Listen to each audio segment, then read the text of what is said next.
We hope you enjoy this episode of the Modern Arizona podcast. But first, an important message for our listeners. Hello, this is Billie Tarascio, owner of Modern Law. We're a family law firm in Phoenix, Arizona, with offices throughout the state. We have attorneys who can help you with every aspect of your family law case. We also have a legal clinic run by students for those of you who need budget-friendly resources, and we have lawyers who've been practicing for more than 20 years. Collectively, Modern Law has more than 200 years of legal experience. So when you hire Modern Law, you're not just getting an attorney, you're getting a team. If you live in Arizona and need representation, call us today. That's 480-649-2905 or visit us at mymodernlaw.com.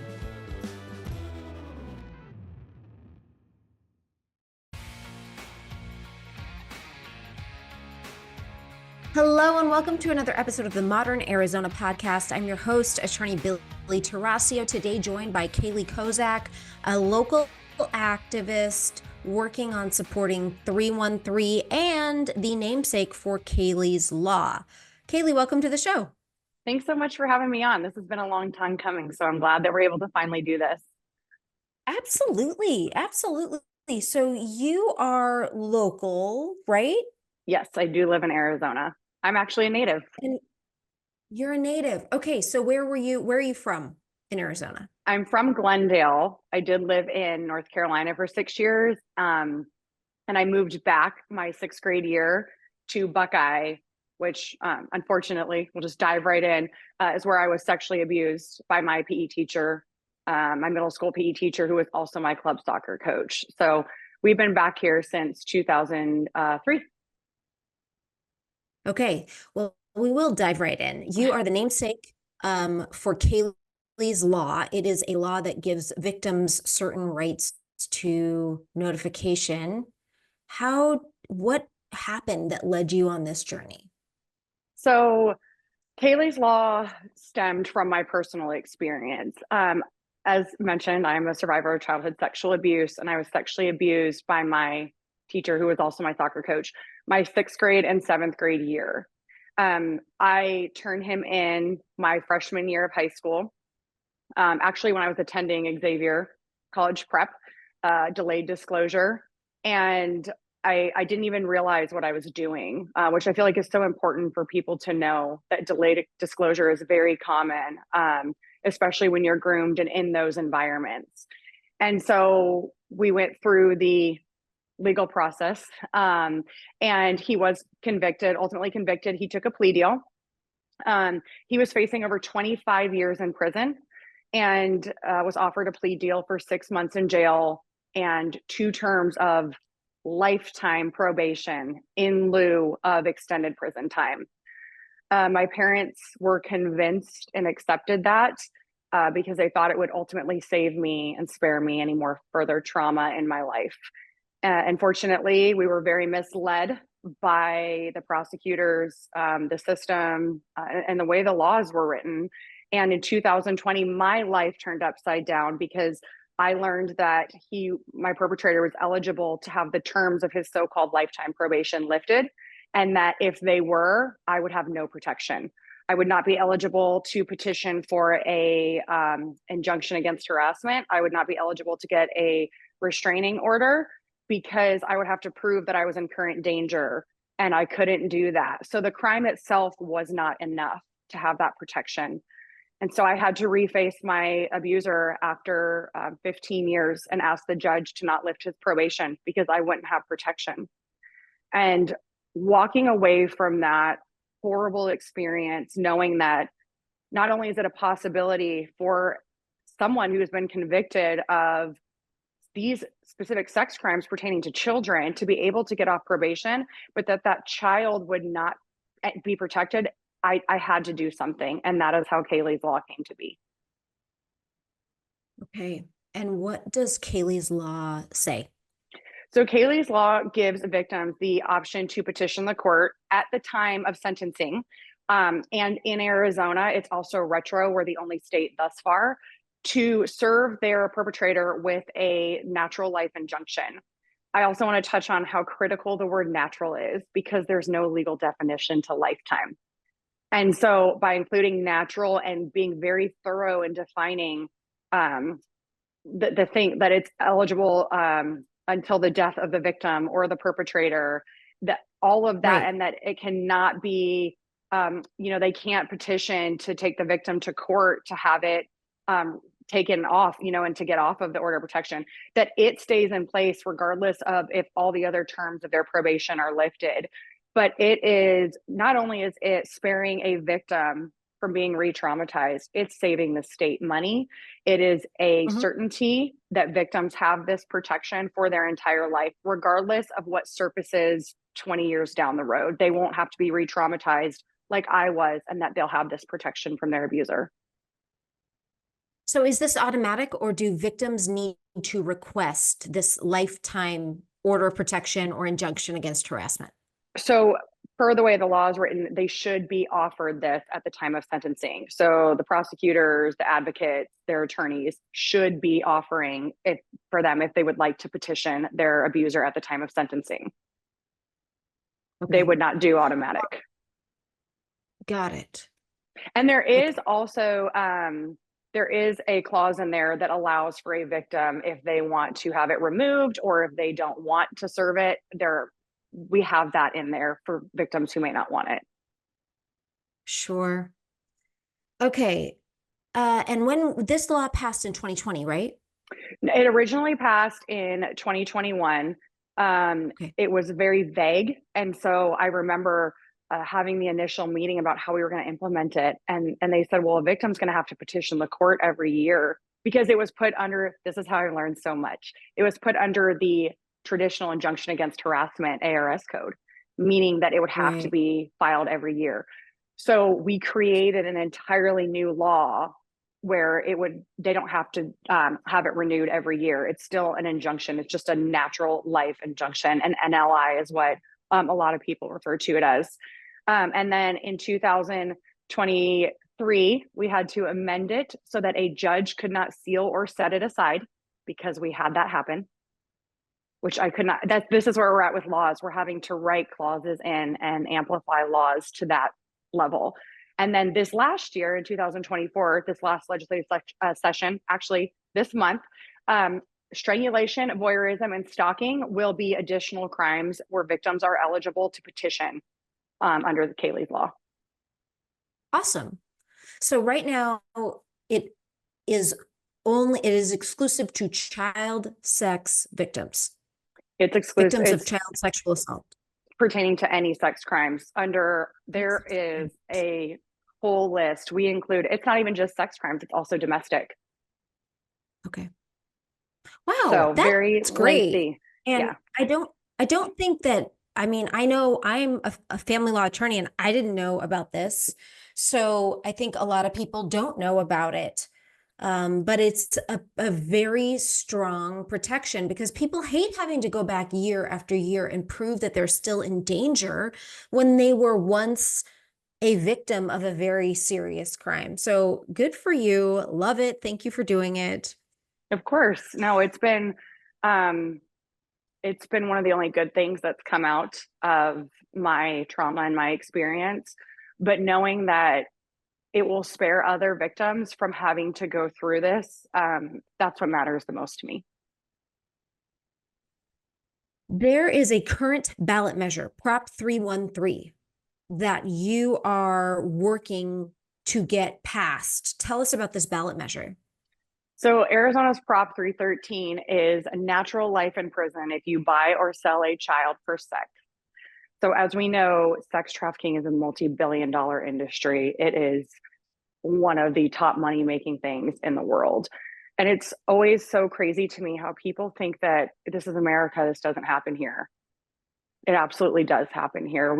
Arizona, it's one of the biggest hubs for sex trafficking. Um, that was probably one of my biggest frustrations with the Sound of Freedom, was although it raised awareness and brought people's attention to sex trafficking and what it can look like, it was also a distraction from the reality of what's happening in our own backyards, because people assume that it's children being kidnapped and taken overseas, not that it's happening at the mall in the parking lot down the street from where we live. And so I think that there's a stigma around sex trafficking, and that people think that sex trafficking only pertains to someone like it's a monetary thing. It's not always a monetary thing. It's selling or buying with something of value, even in order to trade for any kind of sexual behavior from a child. And so Prop 313 will make it mandatory for natural life in prison if you buy or sell a child for sex in the state of Arizona. This ballot measure has surprisingly been opposed by many organizations, including the Coalition Against Domestic Violence. Yes. Can you talk to me about why what their position is? They're in opposition. They have two things that they've claimed at the legislature on behalf of this, in a public debate, and things that they've kind of made statements on. So their concern, which if people aren't asking why, then we're not doing something right. We should always be asking why and talking through things, regardless of what side we're on in any issue. Their original concern, or the one that they talked about the most, was that, oh, we could be sentencing teenagers who are trafficking to prison for life. Well, that is completely irrelevant. That's covered in this bill. Anyone who under 313 is a minor. So if we have a 17-year-old trafficking a 13-year-old, they're a minor. They will not be prosecuted under this law. So that is kind of null and void in this argument. Also, if you had an adult who was, because let's be honest, these people that are doing these things, they know how to circumvent. They're very smart. We see it with drugs too. We see drug dealers and drug traffickers convincing younger children, because they have less of a penalty and less harsh penalties, to do that for them. If you had an adult who was either using, coercing a child, a 17-year-old, to sex traffic someone younger, those would all be mitigating circumstances. You're looking at force. They still are protection under this. They're a minor. They would not be charged under this. I was asked, well, what if you have an 18-year-old that does this? They know better. It's in there. If they are sex trafficking a child, then they should face this penalty. There should not be any wiggle room in this. And so I think that some of these organizations are looking at that, thinking that we're going to have children that are sentenced to life, when that's not the reality. Their other argument is that we should be taking preventative methods for these kinds of criminals. I don't know any sex trafficker who's going to go and say, hey, I'm thinking about sex trafficking a child, or I'm sex trafficking a child. Can you help me? That's not how this works. I also don't think that giving them the opportunity to create more victims is the way to go. I do, however, think that there's money, lots and lots of money to be made in offering these preventative things to these types of people. And so I think that ultimately it's putting a damper on what they're doing. Okay. Yeah, I don't understand how we think we're going to start preventing what has become a massive, massive industry. Yes. Like we're behind. We're really far behind on addressing this. And life in prison is no joke. That means if you buy a blowjob on Craigslist from a 16-year-old, you may face life in prison. Are you going to think twice about your decision? Absolutely. And I think that's where a lot of things have gotten lost. We are seeing, not only in Arizona, but nationwide, these judges being soft on crime, these prosecutors offering these sweetheart plea deals. And it is just appalling to me. And one of the arguments, or they said, well, if you have someone who's being convicted of sex crimes, or sex trafficking, there's likely going to be stacked offenses. Well, let's break that down. There should be stacked offenses, but when everybody's wheeling and dealing and putting these plea deals on the table, and all of a sudden, look at my case. My perpetrator is facing 25 years in prison, and he did 6 months in jail. And he had 8 counts, all dangerous crimes against a child, all position of trust. And that's just my situation. Nobody's getting the full, Pinal County is one of the only things for child sexual assault material, which is different than this, that they actually go per frame. So if they try to lessen the charges for video, they go per frame for child sexual assault material. They're one of the only counties that do that. So their charges are 700 plus years in prison. Even if they try to deduct some of that, it's still a really hefty penalty. But my point in this is, I think where we've seen such a flaw in the system is it's not the severity of the punishment that serves as a deterrent. It is the certainty of it. And let it be known in the state of Arizona, if you buy or sell a child for sex, you are going to prison for your entire life, period. This is Billie Tarascio, owner of Win Without Law School and Modern Law. Win Without Law School is a program that operates nationally and helps people who are representing themselves or who just need more help. If you are in a family court case and you're feeling confused, you need direction, you need help figuring out questions to procedural or strategic issues, Win Without Law School can help. At Win Without Law School, you've got two experienced attorneys, me and my partner, Xually Lebenz, who can guide you through the court process and help you troubleshoot your case. You've got access to courses, planners, checklists, and live Q&A.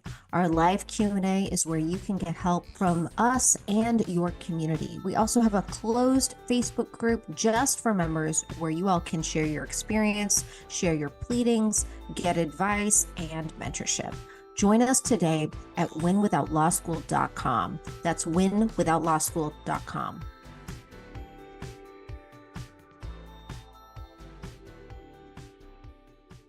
I mean, if we really think about your coach who victimized you over a 2-year period, and the consequence was 6 months in prison. Yeah. Worth it? I mean, how awful does that feel? It's why would a victim go through the hell of turning in their abuser knowing that they're going to get a slap on the wrist? Well, and so often they don't. Victims don't turn in abusers, and crimes aren't prosecuted, and things are pled down to what feels like nothing. And even with the law as it is, prosecutors always have the discretion of whether or not to charge someone with child sex trafficking. They always could decide in this particular case, let's say, there's a victim who was trafficked and now has become or was turned into a trafficker, and the prosecutors decide for whatever reason that it's not appropriate to charge them with child sex trafficking because they were a slave, right? They were under the control of their whomever. Yes. They have discretion. Yes. And I think people don't realize how much power prosecutors have when it comes to charging people and what they're going to move forward with and what they're going to pull back. And that's been the most frustrating parts as well, especially with all these trending headlines that we see, such as, certain states pursuing the death penalty for convicted rapist. It literally infuriates me when I see that, because it's false information. It's so misleading. And I think, again, with all laws, that's what we're seeing. And that's why Prop 313 is so important, because let it be known that if you do this, you will be prosecuted for natural life in prison. They also, one of the arguments has been that, well, we're not giving the judge discretion. Well, like you just mentioned, prosecutors have discretion. If it goes to a jury, they have some discretion. So there's still some, it's just not in the judge's hands, which may not be a bad thing anymore. Oh, right. It's kind of like if you take a look at what's going on in the justice system right now, there needs to be protection for all people, defendants. But right now, it feels like this system has swung so far into being soft on crime, and there feels like no protection to victims. I really wonder if this is kind of what it's going to take. Something so black and white, so clear. And it's interesting that the legislature wouldn't do this. Well, Do you mean that we did a ballot measure instead of going through the legislature? Well, Yes. we talked about it. We had concerns that Governor Hobbs would veto it, given some of her track record. Although I will say this last legislative session, she did, she signed all but one of my bills, which last year she vetoed all of them. So she signed them this year, but she vetoed them last year. And so we decided, though, another part of this is what people don't know, they don't know. So again, we read these misleading headlines, and not in Arizona, I'm just using in a general term, capital punishment for child rapist. And that's, people see that and they think, oh, they'll die now if they rape a child. And that's not true. So by just doing the SCR and the HCR, the concurrent resolution, simultaneously through the legislature, we created more curiosity of why are they doing this through the concurrent resolutions. And then by putting it to the ballot, more importantly, we're informing Arizona, hey, this is not a thing. Here are the actual consequences under the current law. This is what a no vote would be. And by voting yes, this is what a yes vote would be, meaning natural life in prison if you buy or sell a child for sex. I think that in there, and I could have this wrong, sometimes I botch some of the laws, but I believe if you are, for a first time offense, if your victim is 15, 16, or 17, it's 10 to 14 years.